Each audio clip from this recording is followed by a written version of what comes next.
Hello and welcome to Game Brigade. I am Brian Greer, and today on the show we're talking about Chronicles of Drunagor, Age of Darkness, Apocalypse. We're also going to be talking about the reprint campaign because it's a big aspect of this campaign. So we're going to be kind of diving into both and deciding which one might be the better choice for us, or if we're going to be diving into like maybe an all-in pledge and picking up more. So if that sounds something that you're interested in, stay tuned for the rest of the show.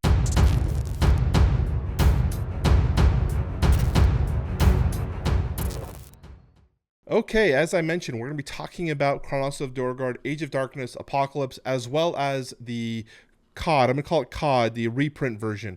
And it's a good idea to have an understanding of both because if you are someone who's interested in this campaign, you're going to need the original game to play it because Apocalypse is a pure expansion. So we haven't seen many of those lately. Sometimes we get these expansions and they're kind of standalone expansions, which has been interesting. So having a true expansion is great. This comes to us by Creative Game Studios. This was originally on Kickstarter, now on GameFound, and we're at $1.389 million pledged with 8 days left in the campaign. I kind of wanted to wait a little bit prior to launching this video instead of doing it immediately to see if anything kind of flushed out and changed. Funny enough, not a lot other than obviously the stretch goals have changed, but I was hoping that we'd see some different types of pledge levels, and the pledge levels for the most part have remained relatively the same. So I think that's very, very interesting. So we're actually going to check out what those pledge levels are. The first thing that I think is really interesting is that they're highlighting the all-in, but this is the first campaign all-in. This does not include any of the new content. So a lot of people might consider this and say, okay, I'm going to get the all-in. It's $340. I think that's good. We're in. But you're also having to pick up this if you're wanting some of that additional content. So let's go down and check out exactly what the three pledge levels are currently, and then we can talk a little bit more about what this game is and what the mechanics are, and then break down this total and see if it's worth it for us. So originally, we have the original campaign, the hero pledge. It's something I have back here. You can't see it. Ooh, right there. There it is. I'll be doing a review on that very shortly. But we have the original campaign, as well as the stretch goals. I don't have those, unfortunately. But you have for 115. This is a little bit more expensive than was originally for Kickstarter, but not by much. So you're they're taking care of the original backers, but they're still giving you a discount based off of what the retail price is, the MSRP. We have the all-in cost if you're looking for all of the content from the original campaign, and there's a lot here. You got a lot of character packs, enemy packs, hero trays, a lot of different stuff to look at. And this is that $340 price we were talking about. And then we have the third pledge, which is the Apocalypse Adventures. This one's just looking at the newest expansion, the Apocalypse one.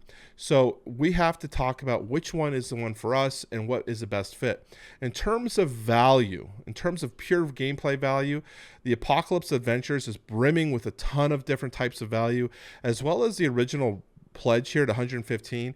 There's a lot of gameplay here, so I don't think there's anything wrong with going in with just this and this, but we have to kind of break down what works best for us.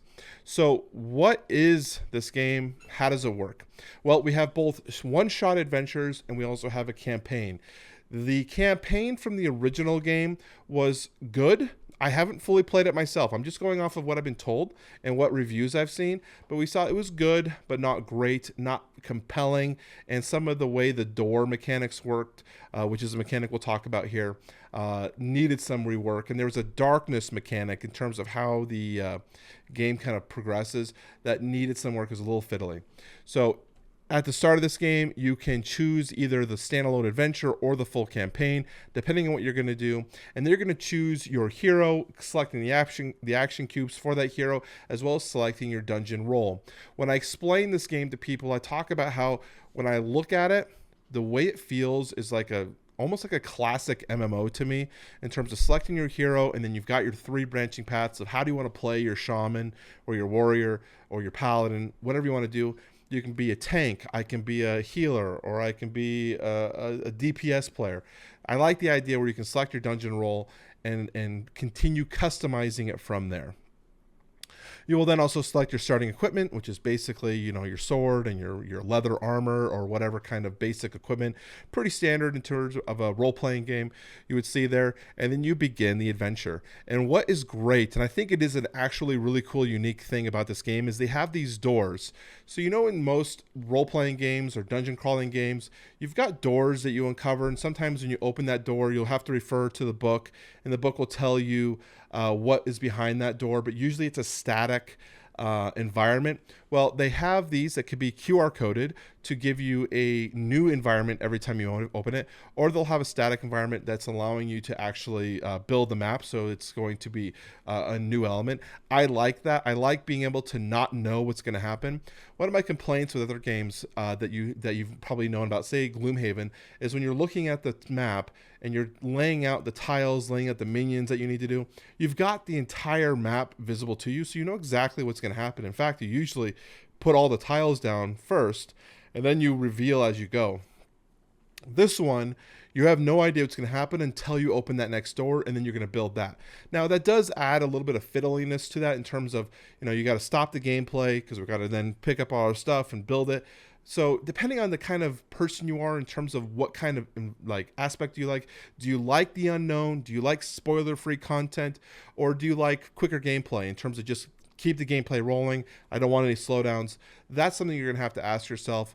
But I personally like the door system. There are different modes here for difficulty, so you can choose the difficulty level you're going to do. And then we're going to go into the actual resource management. And what I think is a good way to talk about in terms of how they're explaining this is think of a Euro game. You're going to be playing a Euro management mini game with your character as you're moving your action cubes to different types of abilities to use them. And then once you've used all your action cubes, you're going to have to recall, which is very much like a worker placement like experience. We're going to have to recall your units back to your starting area.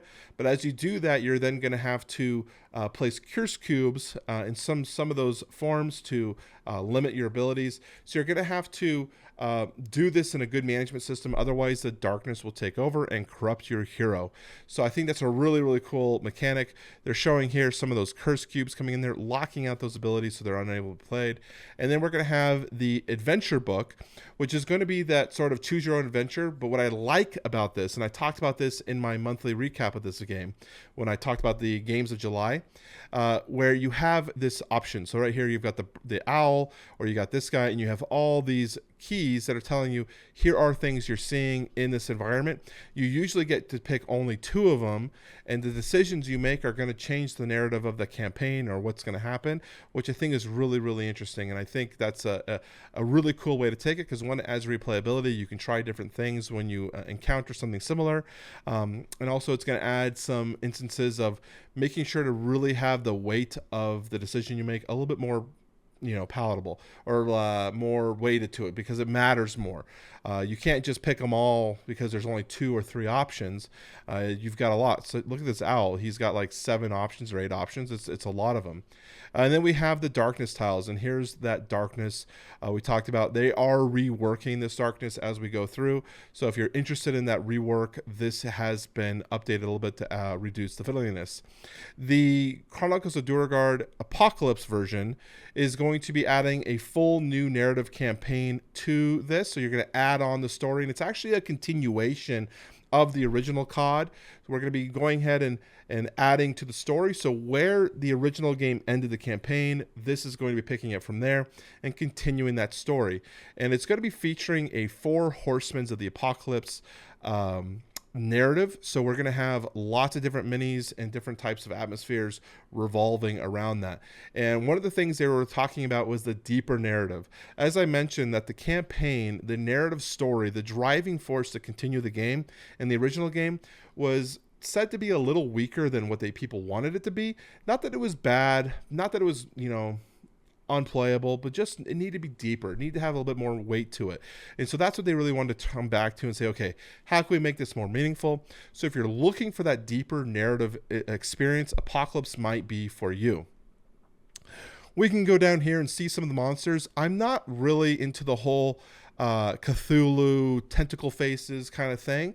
But I think some of these minis are great. Some of the renders are incredible. I love the detailing here on the belt, the chain belt. I also, one of the things that people probably don't talk about enough are the bases. If you have a base that's textured like this, if you are a painter, I would say a amateur painter in terms of my skills in painting, but I do respect the ability to have these bases be more dynamic and bring life to the mini. It definitely adds an enhancement to it. In my opinion, I love it. And so all of these are pretty good poses to me. I like the way they look. The character models look really cool to me. They're also going to be adding some new gear that you can be able to loot and find, as well as adventure items. And then they have a new skills path, which is, I think, pretty cool. As you play the game, you have your base skills and you're going to be leveling up your character. These are going to be additional paths that you can upgrade your base skills with to keep them more interesting or more in line with the paths that you're currently going.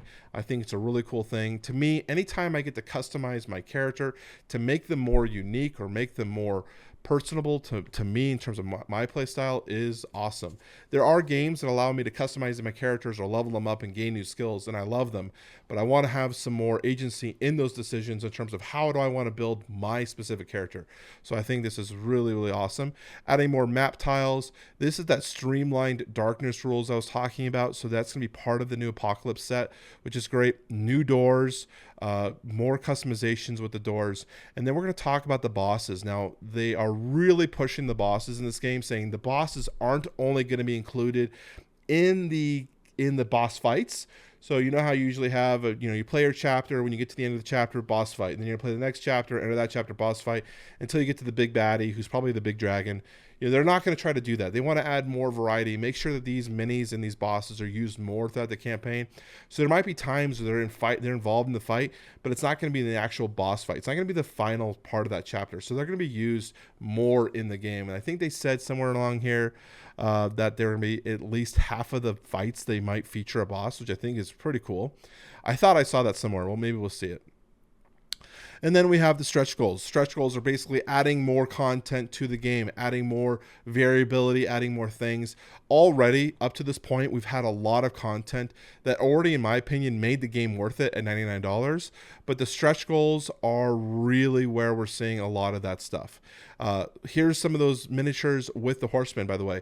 The base game, as a heads up, the base game only comes with standees for the boss fights. The 4 bosses only have standees. So if you're wanting these miniatures, you're actually gonna have to buy an additional add-on, which I didn't want to talk about right now, but it looks like that's kind of what the page is trying to talk about. So the 4 horsemen add-on will include these 4 miniatures for them. If you're looking for that, if you're like, I'm a cosmetic, I like being immersed, it's a cosmetic only add-on, it's not gonna really add anything else other than miniatures, but the miniatures are pretty cool. I like the sculpts. They are a little veiny in terms of like, I mean, look at this, it's really veiny, right? That looks like a lot of, when I say veiny, like you're seeing blood veins, but like, almost like, how do I say it? Like, I don't know, veiny. I call it veiny. Like when I look at this, that's what I see, like all this stuff. It's really cool. I've had seen some complaints regarding this specific pose with the Death Horseman on top of this crypt because it kind of limits the places that this potentially could be in a dungeon. But the developer has said that this is intentional for a reason. So I'm kind of excited to see what the reasonings are going to be.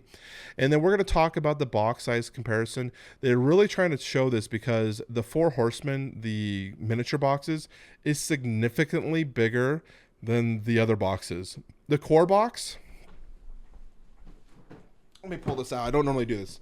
This is the core game. This is huge. This is a big, thick box. So knowing that that's the core game, looking at this box, this is going to be big.